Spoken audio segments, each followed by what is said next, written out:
Olá, meu nome é Ana Caroline, sou graduada em Administração pela Universidade Federal de Sergipe, campus Itabaiana, e este artigo é o resultado do meu trabalho de conclusão de curso sobre a orientação da professora Maria Andréa Rocha Escobar, cujo tema é Entre trabalhos, estudos e esgotamento, predisposição à síndrome de burnout em estudantes de administração do Agreste Sergipano.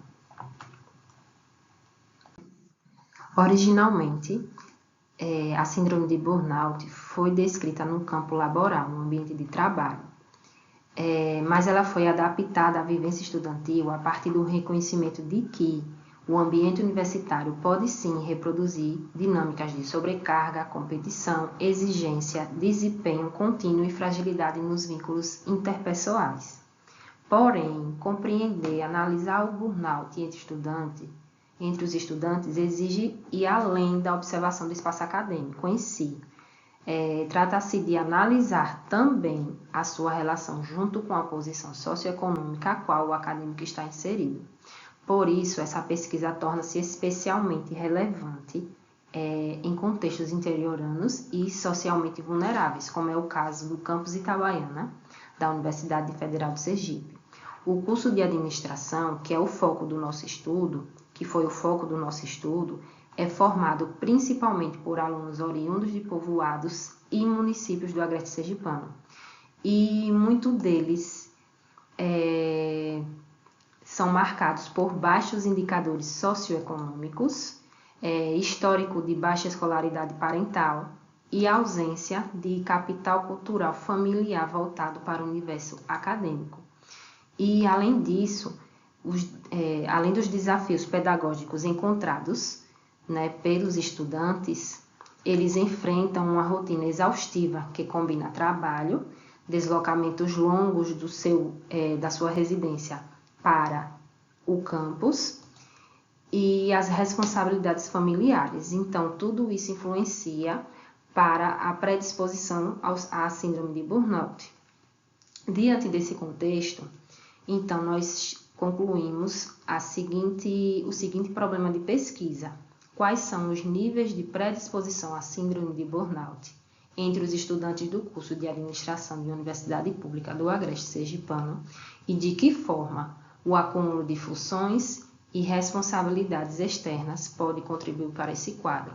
Ou seja, não é somente avaliar a síndrome de burnout isoladamente, e sim associá-la, analisar, investigá-la juntamente com fatores externos dos estudantes.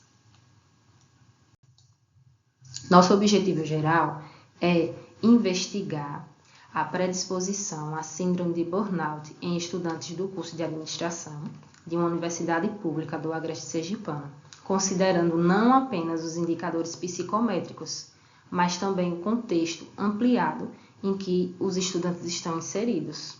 Ou seja, é analisar a predisposição da síndrome em estudantes universitários inseridos em contextos de vulnerabilidade socioeconômica. Os objetivos específicos são identificar os níveis de exaustão emocional, descrença e eficácia acadêmica presentes na amostra. Essas variáveis são as dimensões da síndrome de burnout. O segundo objetivo específico foi verificar a frequência e a intensidade da predisposição à síndrome.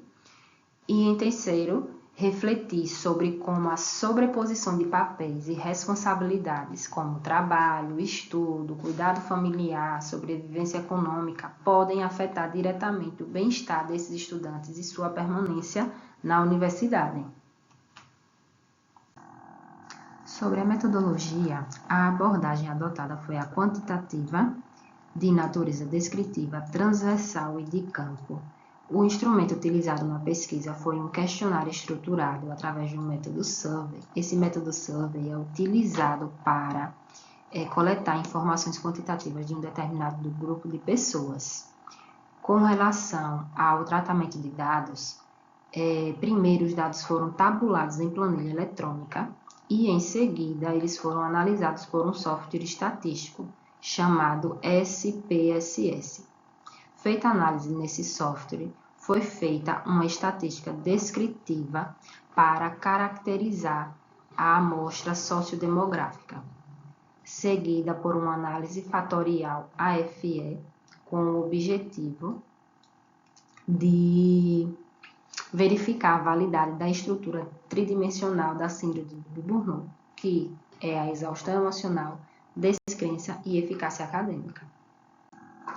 Na coleta de dados, foi utilizado um questionário.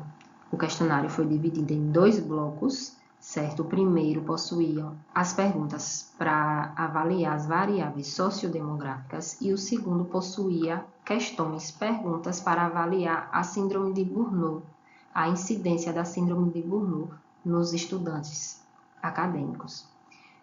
O questionário ele possuiu 21 questões, 6 relativos aos dados sociodemográficos e 15 questões distribuídas em 3 dimensões, que são para a avaliação da síndrome de Burnout: exaustão emocional, composto por 5 itens, descrença, composto por 4 itens, e eficácia acadêmica, com 6 itens. Antes de tudo, antes da aplicação dos questionários, foi realizado um pré-teste com 10 estudantes para avaliar a clareza e a consistência dos itens do nosso questionário, além do tempo médio de resposta, né, para saber quanto tempo cada indivíduo ia conseguir responder o questionário. E foram aplicados o questionário a 142 estudantes do curso de administração. E afinal, o que é a síndrome de burnout? A síndrome de burnout refere-se a um estado de esgotamento físico, emocional e mental, resultante da exposição prolongada a situações de estresse no contexto do trabalho. Habitualmente, ela é associada a profissões de cuidado, como enfermeiros ou profissões relacionadas à docência. Porém, a síndrome de burnout vem sendo cada vez mais investigada em outros contextos, inclusive o acadêmico. No ensino superior, manifesta-se em fadiga, desmotivação, ansiedade e risco de desistência. É mais frequente em estudantes quando existe uma sobrecarga de papéis, com trabalho, estudo, família e deslocamentos. E existem estudos que evidenciam que estudantes que possuem uma vulnerabilidade socioeconômica, seu risco é ainda maior de manifestar os sintomas da síndrome de Burnout. E é necessário que as universidades adotem políticas educacionais e apoio institucional para reduzir esses riscos e promover saúde mental para os estudantes. Sobre os resultados e discussões, a análise descritiva do perfil dos respondentes. Com relação ao gênero, a grande maioria são do sexo masculino, representando 54,23% dos respondentes. Faixa etária, a grande maioria, muito mais que a metade, possui a idade até 23 anos, correspondendo a 69,72%. Sobre o estado civil, a grande maioria aqui em azul são solteiros, correspondendo a 95,07%. E um dado muito importante na nossa pesquisa é que a grande maioria dos estudantes pesquisados possuem pensamentos de desistência do curso, já pensaram em desistir do curso, representando 60,56%. A análise fatorial exploratória tem por objetivo avaliar a estabilidade da estrutura trifatorial da síndrome de burnout e se essa estrutura se manteria consistente no estudo, ou seja, ela avalia a estabilidade dessa estrutura da síndrome de burnout, que possui exaustão emocional, descrença e eficácia acadêmica, a fim de checar se as respostas dos alunos realmente se agrupam nesses 3 fatores. Feito isso, existe um nível de correlação entre as variáveis, que é medido através da comunalidade, MSA e carga no fator 1. Para confirmar a adequação dessas variáveis, foram usados testes estatísticos específicos, como o KMO e o teste de esfericidade de Bartlett. Além disso, para avaliar a confiabilidade e variância das variáveis, foi utilizado a variância explicada e a alfa de Krollbach.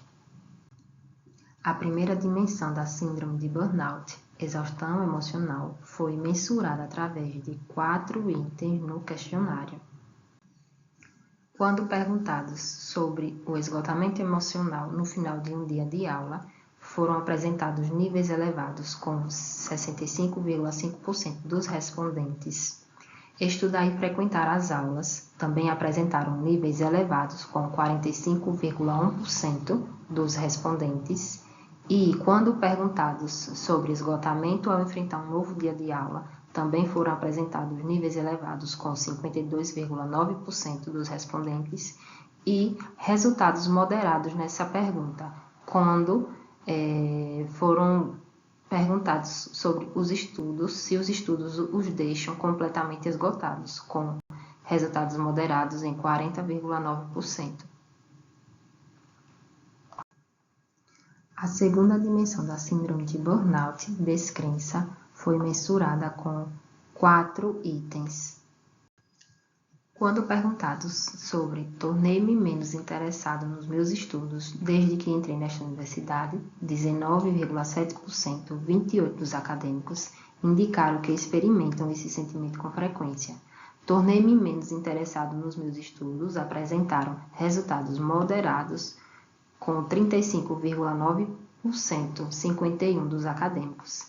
E sobre tenho estado mais descrente do meu potencial e da utilidade dos meus estudos, apresentaram níveis também moderados com 38%. E quando questiono quanto ao sentimento e à importância dos meus estudos, foram apresentados níveis elevados com 31,1%. A terceira e última dimensão da síndrome de burnout, eficácia acadêmica, foi mensurada com 5 questões. Os acadêmicos que expressaram altos níveis de eficácia quando questionados sobre a crença em sua capacidade de contribuir eficazmente nas aulas que frequentam, correspondem a 51,4%, considerando-se bons estudantes, 64,1%, e sentindo-se estimulados quando concluem com êxito suas metas de estudo, correspondendo a 85,3%. Quando questionados sobre sua eficácia na contribuição para as aulas, 23,2% deles, seu autorreconhecimento como bons estudantes, 29,6%, e seu estímulo ao concluir com êxito metas de estudo, 11,3%. Os estudantes apresentam, sim, níveis moderados de eficácia acadêmica. E estudantes que relataram baixos níveis de eficácia acadêmica não acreditam serem eficazes na contribuição para as aulas, contribuindo para 12,6%. Não se consideram bons estudantes, 66,3%, e não se sentem estimulados ao concluir com êxito suas metas de estudo, com 33,5%. Considerações finais. Existe um número significativo de estudantes com níveis altos a moderados em pelo menos 2 dimensões da síndrome, que são exaustão emocional e descrença. E esse indicativo levanta o seguinte, que existe sim um risco considerável para o desenvolvimento da síndrome de burnout nos estudantes. Outro dado importante é que 60,56% dos respondentes indicaram ter experimentado pensamentos de desistência do curso. Esse dado é mais um indicativo relevante das pressões e desafios enfrentados por esses estudantes, que podem estar lidando com uma série de fatores que afetam sua motivação e a persistência no curso. Outra orientação seria da universidade oferecer eventos ocasionais na própria instituição para oferecer orientação e alertas para os estudantes sobre esses possíveis riscos. E a limitação do nosso estudo é que os participantes eram exclusivamente de um único curso e universidade. Nossas sugestões futuras é que seja ampliada a investigação, incluindo múltiplos cursos e instituições de ensino superior, contribuindo para uma compreensão maior, mais abrangente e representativa desse fenômeno. Muito obrigada e segue. nossas referências.